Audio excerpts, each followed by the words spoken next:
बिहार के शिक्षा मंत्री चंद्रशेखर के द्वारा रामचरितमानस पर विवादित टिप्पणी से आक्रोशित रामनगरी अयोध्या के अब साधु संत एकजुट हो गए हैं। इस दौरान संतों ने कोतवाली अयोध्या में पहुंचकर शिक्षा मंत्री चंद्रशेखर के खिलाफ मुकदमा दर्ज करने की तहरीर दी है।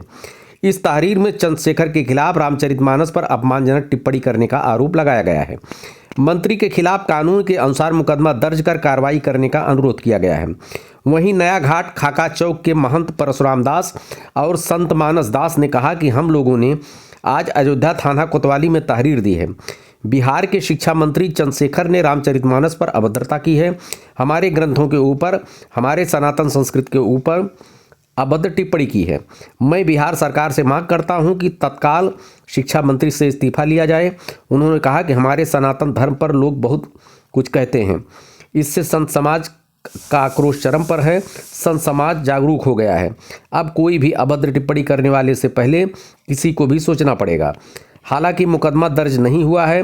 कोतवाली अयोध्या के सीनियर सब इंस्पेक्टर के मुताबिक इस बारे में उच्च अधिकारियों से परामर्श करने के बाद ही कोई कार्रवाई की जाएगी। कल बिहार के शिक्षा मंत्री हमारे सनातन संस्कृति का अभिन्न अंग जो है रामचरितमानस, उसके ऊपर बिहार के शिक्षा मंत्री जो है टिप्पणी किया कि उसे समाज का के लिए ये बहुत अशब्दों का प्रयोग किया और उसे बोला कि रामचरितमानस को जला देना चाहिए।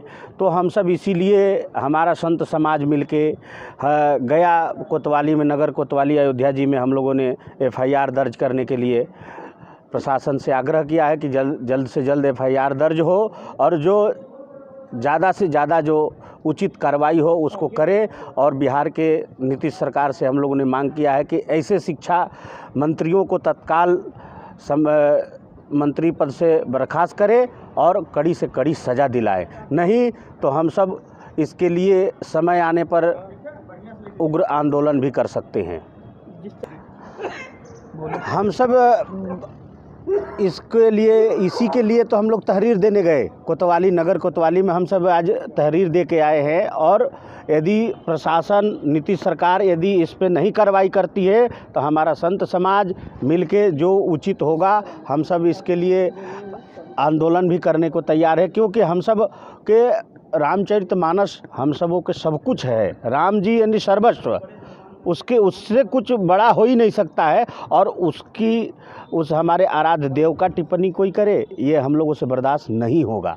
हमारे हिंदू सनातन संस्कृति का सबसे बड़ा ये आघात पहुंचा है। आज करीब 15 से 20 संत, ब्राह्मण, कथावाचक सभी लोग गए थे और वहाँ कोतवाली में तहरीर दे के आए हैं। सबसे पहली बात तो ये है, बिहार के शिक्षा मंत्री चंद्रशेखर जो हैं, उन्होंने ये कहते हुए रामचरितमानस का अपमान किया है और बहुत बड़े साजिश को प्रकाशित किया अपने वक्तव्य से कि समाज में जो एक रास्ता, एक मन होकर के समाज जी रहा है, जग रहा है, उसमें फूट डालने की कोशिश किया है चंद्रशेखर ने। रामचरितमानस जिस नायक के लिए लिखा गया है वो भगवान राम हैं और राम अपने जीवन में कभी भी किसी को ऊंच नीच समझते ही नहीं है। कहीं जाते हैं तो निषाद राजगुह के साथ हाथ मिलाते हैं और उसके यहाँ रुकते हैं, उसका आतिथ्य स्वीकार करते हैं। कहीं केवट के नाव पे बैठते हैं, कहीं सबरी का जूठा बेर खाते हैं। तो जिस नायक का इतना अच्छा चरित्र हो, इतना दिव्य चरित्र हो, उस रामचरितमानस को क्यों न पढ़ा जाए। रामचरितमानस संवैधानिक रूप से, आध्यात्मिक रूप से या एक विशेष किसी धर्म के रूप से ही नहीं, वह संवैधानिक रूप से भी सबको एक साथ जोड़ने का काम करता है। चंद्रशेखर ने जितनी अभद्रता से टिप्पणी की है रामचरितमानस के ऊपर, उसका प्रतिफल उन्हें मिलेगा। दूसरी, मैं सरकार से यही अपील करता हूँ, हमारे सभी संत समाज के जितने भी अनुयायी हैं, बड़े बड़े लोग, श्री रामछबीदास जी, श्री परशुराम दास जी, हम लोग सब गए थे कोतवाल में। हमने वहाँ अपील किया है कि कड़ी से कड़ी कार्रवाई हो, उन्हें हिरासत में लिया जाए। पुलिस की तरफ से महाराज जी क्या? पुलिस ने आश्वासन दिया कि हम सब आपकी जो याचिका है इस पे कार्रवाई करेंगे। और ये बहुत गलत बात है, अराजकता फैला रहे हैं, समाज को तोड़ रहे हैं। हिंदू, मुस्लिम और सिख, ईसाई, ब्राह्मण ऊंच नीच शूद्र करके लड़ा रहे हैं आपस में लोगों को। ऐसे नेताओं को पद से च्युत कर देना चाहिए, हटा देना चाहिए। नाम क्या? हमारा नाम मानस दास है।